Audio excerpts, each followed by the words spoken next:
Do you know what was happening last year at this time, at the beginning of Lent 2020? COVID. It's been a whole year. If you will recall, the first US COVID case confirmed on January 20th, 2020, was a man living in Washington state who had traveled to Wuhan, China. China had already reported hundreds of cases by the end of January 2020 and had already started to establish restrictions on trade and travel. By the end of the first month of 2020, France, Australia, Nepal, Germany, Cambodia, Sri Lanka, Canada, Finland, Japan, Philippines, Russia, Italy, and the United Kingdom had all reported COVID cases, along with the United States. By mid-February 2020, the death toll from the coronavirus had surpassed the death toll from the entire SARS epidemic of 2002-2003. By the end of SARS, 8,098 people had been infected in 26 countries. 774 died. Contrast that with 3,408 deaths from COVID worldwide that had been reported in just the third month of the COVID pandemic. That is a year ago, March 2020. It was in that month too that citizens in the USA and 90 other countries began to live under the restrictions that we all have become familiar with by now. Restrictions on the size of public gatherings, travel, social distancing, and encouragement to wear masks. By mid-March 2020, a year ago, 10 states in the United States had declared states of emergency. 1/4 of children worldwide were out of school. Canada and the United States had closed their borders to all non-essential travel, and the Vatican had closed access to all of its buildings to the public.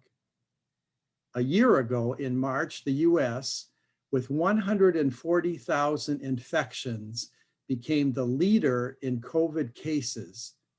And by mid-April 2020, it became the leader in COVID deaths, a position among nations that it has maintained ever since.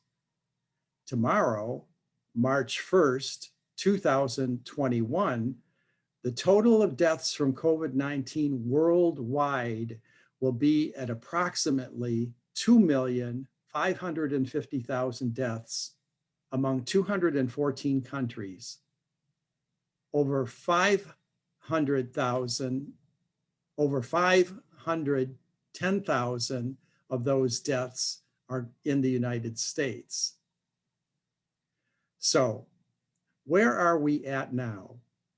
How are we doing a year later in the second week of Lent 2021? A lot of us are worn out. Many of us at times in the last year, I suspect, would say that we have had stretches of time where our faith has been tested to the breaking point, just like Abraham in the first reading today from Genesis. The gospel of Jesus is about good news, right? So where's the good news now, a year after the start of one of the worst pandemics in human history? The gospel today is the transfiguration of Jesus. In this instance, Jesus and 3 of his apostles, Peter, James, and John, follow Jesus to pray on a mountain.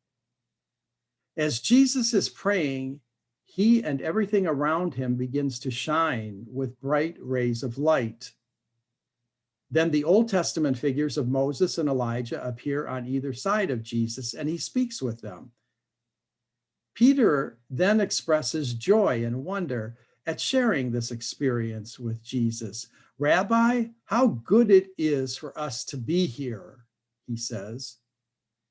Finally, from a cloud, the disciples hear a voice, the voice of God that tells them to listen to the one now named as Son, just like the voice of God that spoke at Jesus' baptism. Why did this event happen? Why would Jesus want to reveal his resurrected glory to three of his followers prior to his actual resurrection from the dead? One reason suggested by some scripture scholars is that Jesus wanted to show the disciples that the whole purpose in Jewish history of both the law and the prophets, represented by the figures of Moses, the lawgiver, and Elijah, the prophet, was to prepare for Jesus. The voice of God from heaven saying, "This is my son, my beloved, listen to him," affirmed for the three apostles that from God's side, everything that Jesus had revealed and said about God was true. This would have confirmed for Peter, James, and John, who were practicing Jews, that in their following of Jesus and his teachings, they were in God's good graces. In leaving everything to follow Jesus, they had backed the right rabbi, who was, in fact, the Son of God. I wonder, though, if there was not a more direct and practical reason that Jesus wanted to share the joy of his glorified state in advance of his resurrection with these disciples. I wonder if he just wanted to reassure his friends. That is, did he just want to bolster their faith and encourage them? After leaving everything to follow Jesus and years of working at his side, did Jesus just want to remind them of what is really important? If we name this as our takeaway from the Gospel of Mark on the second Sunday of Lent, then both COVID-19 and the season of Lent do the same thing for us. They give us the opportunity and the time to focus on what is really important in life. Well, one thing that is most obviously important is life itself. In COVID and in Lent, we affirm as followers of Jesus that our God is a God of life, not death. A fact that Christ's transfigured glory in today's transfiguration account, as well as his resurrection from the dead at the end of Lent, both show us.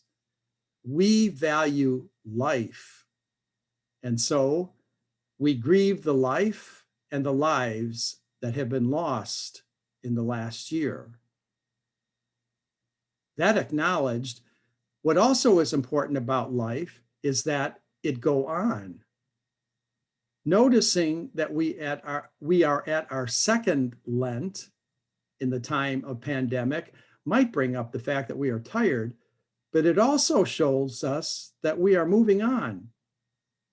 Anything that shows us the forward passage of time is helpful at this point. We have moved on, and we are moving on together. This gives us another answer to the question, what is really important in Lent and in the time of COVID? We have one another. We have the personal support of friends and family, first and foremost. Thank God for friends, especially the ones that make us laugh. Second, we now have leaders in our government who want to work with other nations in the fight against COVID, and who are now about the business of enacting a national plan against this disease. Third, we have smart people, among them scientists and medical professionals who can treat COVID and who have come up with vaccines. Vaccines are now being delivered. This is good news.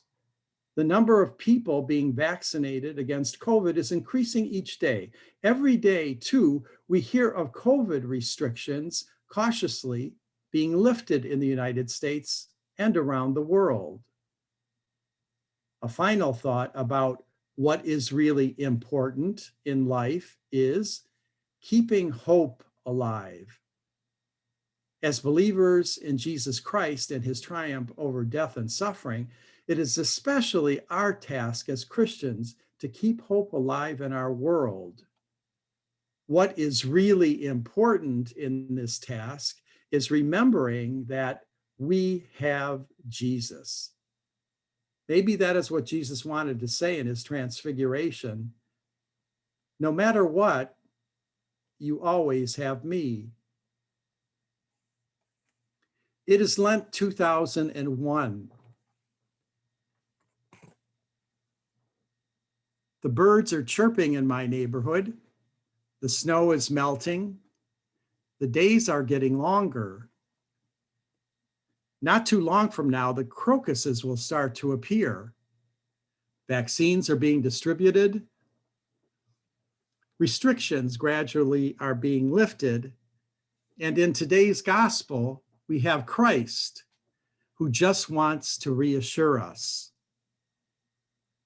Lord, it is good to be here together.